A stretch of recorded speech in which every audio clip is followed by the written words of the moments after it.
Hey there, and welcome. I'm the Power Within, and this is our podcast series, a space where we slow down, reflect, and dive deep into the strength that lives inside us all. The first lesson I ever learned about love came from my parents. Dad, what is love? When I had nothing, your mother still chose to be with me. That is love. Mom, what is love? When your father had everything, he still loved me like the very first day. That is love. But out there, how do people love each other? I see two people coming together when they have nothing but their youth. They live by promises, by moments of intimacy that keep them close. Sweat-soaked strands of hair cling to flushed cheeks, fingers tracing weary shoulders. They are captivated by each other, believing that their love is rare. That their lover is the dream they once wished upon the stars. At that moment, the world no longer matters. But love often loses to reality. How many nights has it been? They no longer know. They hold each other, sitting in silence beneath the night sky. The stars still shine, still as beautiful as ever. But he cannot pluck them from the heavens and place them in her hands. She leans against him. He leans against the weight of reality. Money does not only determine where we live. It determines whether a home stays whole. Poverty brings 100 sorrows. It's not just an old saying. When we choose someone, it's because they bring us happiness. But that is only when hearts are still unburdened. When love has not yet been tested by hardship. When debts pile up, when dreams collapse. The light in their hearts will not stay the same. And so, silence begins. She chooses not to share. He chooses not to ask. One day. 1 week. 1 month. That is how they grow apart. And when silence takes over, it means they no longer want to fight for it. Perhaps some love stories are only meant to last this long. Perhaps some people are only meant to live in our memories. Then I see another boy. Falling in love with a girl the first time he lays eyes on her. She is radiant, glowing as if surrounded by light. He watches her, mesmerized. And a thought flashes through his mind. If only she were mine. First impressions sometimes turn into an obsession. He idealizes her, believing she is the greatest gift the universe has to offer.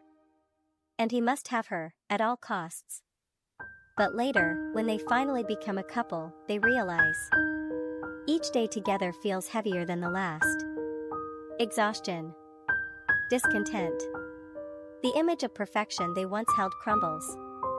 Because neither of them was ever flawless to begin with. In You Are the Apple of My Eye, Shinchie once told Ko Qingting about her flaws. I am messy. I get irritated for no reason. I am just an ordinary person. Maybe, the girl you love is only the version of me you imagined. Such simple words. Yet they strike something deep inside every heart. When we love someone, admiration is often a part of it. But sometimes, we mistake admiration for love. I see two souls, scarred, wounded. I see tears shimmering in their eyes. I see hearts worn thin by time. And, once or twice, I see them wonder if their existence is even worth it anymore. Yet, out of millions of possibilities, they find each other. They don't see perfection. They see someone just as incomplete as themselves. And they choose to stay. Not because the other is extraordinary, but because, together, they finally feel at peace. And more than anything, they want to be the reason the other feels safe, too. That evening, at the hospital, I saw an old man and an old woman walking hand in hand through the garden. The old woman muttered, "Why is it so cold today?" The old man said nothing, just tightened his grip around her wrinkled fingers. Hospitals have always been places I dread. But that day, among faces heavy with sorrow, I witnessed love, Reople love. One hand carried a small bag. The other held on to hers. They walked slowly past the examination rooms. At each step down, he turned back, helping her descend safely, one step at a time. The afternoon sun stretched their shadows across the ground.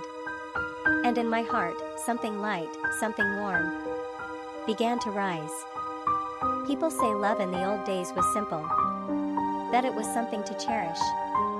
A kind of love that barely exists anymore. They say couples back then stayed together not for love, but for duty. But I don't believe that. Commitment may keep two people together. But love is what binds them for a lifetime. Love has no fixed definition. Each heart loves in its own way. Each story carries its own shape. Psychologist Robert Sternberg once described love as a triangle, made of three elements: intimacy, the closeness, the understanding, the deep connection; passion, the longing, the desire, the physical embrace; commitment, the decision to stay, to build a life together. Love takes on countless forms.